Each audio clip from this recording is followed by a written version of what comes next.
So yeah, okay, let's start. I'll give a glimpse on what we are doing, what we've been doing for the last month, and then I will answer your questions.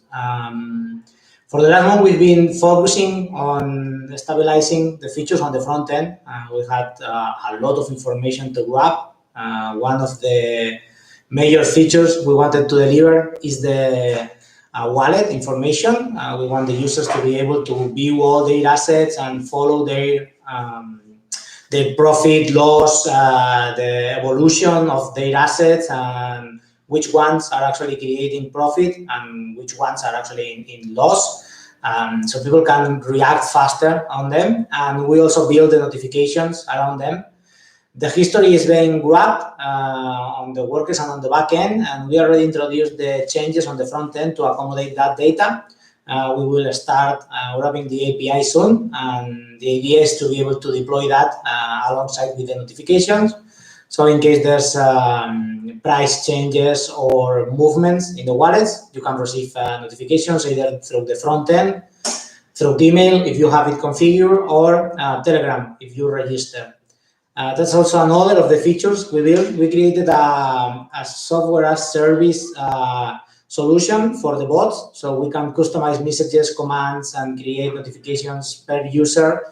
So you can register your Telegram ID and start receiving immediate communications through that channel. And that is already available. We've been testing it intensively with the WEX and Volt pairs on both Polygon and Binance Smart Chain, and it's reacting in real time. We just have 4 pairs monitored, but the idea is that we should be able to accommodate any pair information in there, and with some time start introducing more data like price changes in the last 24 hours, volumes, and also weighted averages for different price feeds, so we can also compare pairs that aren't based on the same currency. So if we have a Euler USD and a Euler BNB, we should be able to do a weighted average and a price calculation with all technology, and that information will be displayed on the same page. And that same information is also going to be displayed on the front end. We had some delays with the data processing because it's a lot of information and it's fairly complex to process, mostly because the majority of the trades are performed over the router on the swaps, on the exchanges, and we have to extract not just one trade. We have to extract all the trades for a single transaction and compare the volume and information on all of them. So, for example, if you wanted to buy Euler with USD, the router will perform 3 transactions. We'll first buy BNB, and then we'll buy Euler, and then we'll send the Euler to you, so you'll get your swap back. And all those trades create transactions on the blockchain, but they also changes the pool balance. So we need to do weighted averages everywhere, and obviously connections on these pools to find out what's the shortest path to calculate the real value. So to calculate the price of the Euler, it should be pretty straightforward because it's based on BNB. So you just need to calculate the BNB USD.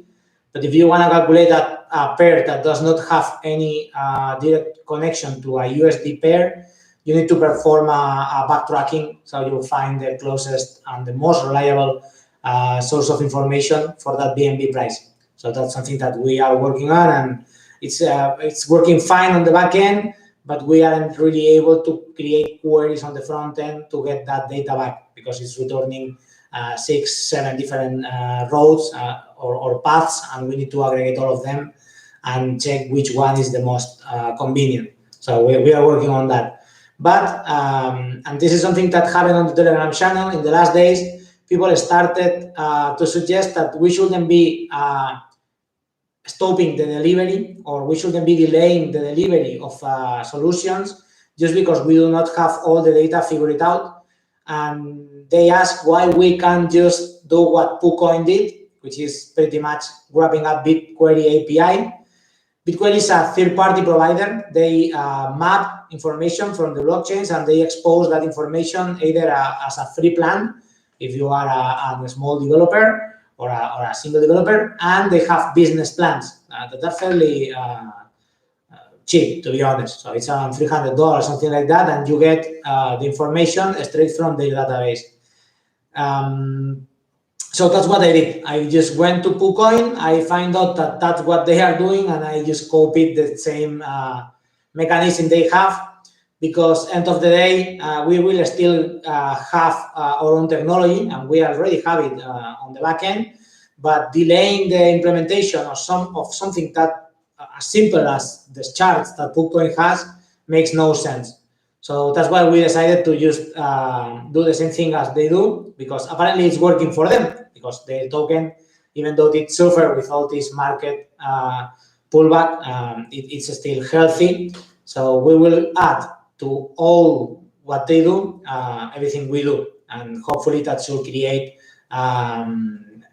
some kind of functionality on our front end that we can really ship and market in the next day, because it's exactly what they do. So even though I don't like copycatting stuff, I think we reach a point in which we need to start delivering features, and we can improve. So we can improve them later. That should be the state of the art of the platform. That's what we did for the last month. Obviously, there's more stuff that's going on, like revamping the homepage. Another suggestion from the Telegram people to display your information and news and trending tokens, etc. Because it is right that no one noticed, including our team, but that page that we have on the homepage was designed when we launched the beta, so you can all follow the token evolution.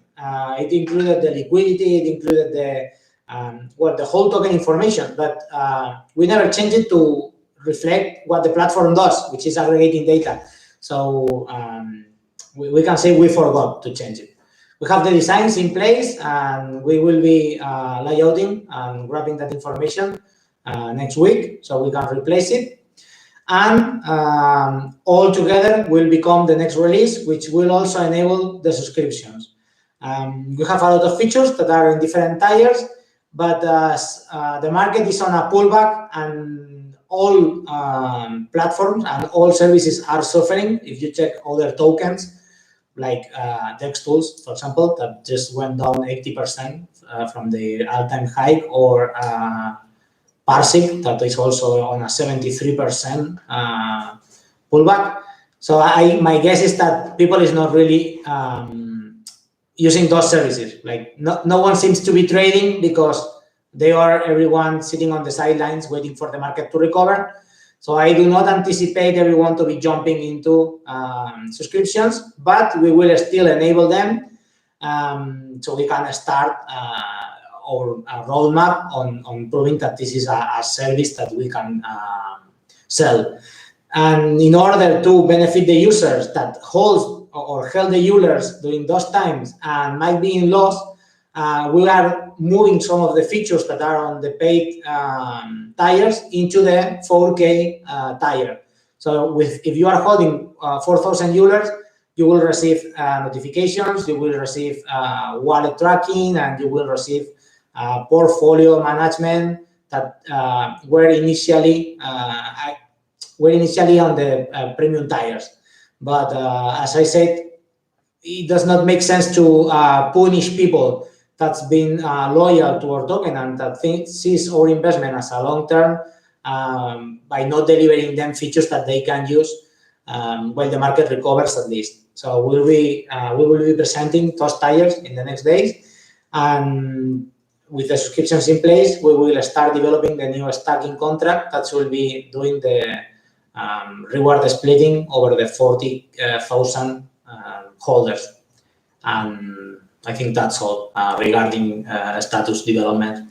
Obviously, and I want to point something else, the development pace is going to be slowed down. This market pullback put us in a situation in which we had to let go some of our developers, but they weren't. They were already done in their key tasks, so the work that we were expecting from them is already completed. and we should be able to move forward 80%, 70% of the current speed, because the rest of the tasks are mainly grabbing information on the front end and connecting stuff on the back end. So those developers will be available for us if we need some extra manpower. But the idea is that we should be able to lower costs in the next months while the market recovers, and we keep polishing the features on the front end and the interface. And if we manage to survive, we will be in a good position, because we wouldn't have to drain the pools, because we wouldn't have to sell as much tokens as we do currently. We did a huge sale. Well, huge. It's a normal sale, but we didn't anticipate that, and we didn't warn anyone about that. But I needed to ensure I will be able to pay the developers we had currently, which we already did, by the way. So we are good to go, and we shouldn't sell any more tokens in the next weeks. We have enough funds for at least 20 days, 1 month. And that's all. If you have any questions, just make it hard, because I have the answers.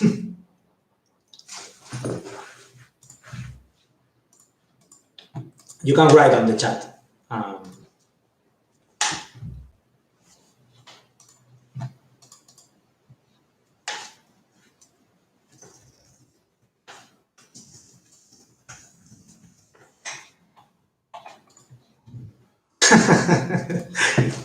So yeah, from the 7 viewers, probably 6 are my friends that just jumped in to be able to discuss this on the WhatsApp group later. But anyone else that's not you, thanks for being here.